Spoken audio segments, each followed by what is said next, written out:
Hi, I'm Andrew Barker. This is Modern Shakespearean Sonnet 146, Hello from the Children of Planet Earth, inspired by Carl Sagan and Neil deGrasse Tyson's Cosmos.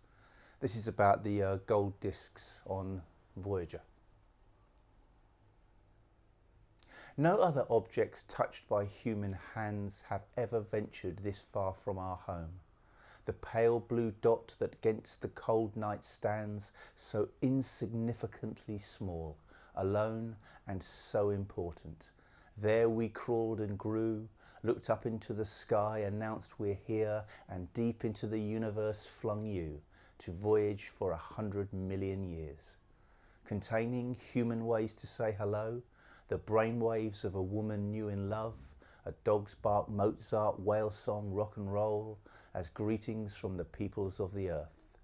Now far into the cosmos can be heard the first words of a mother to her child.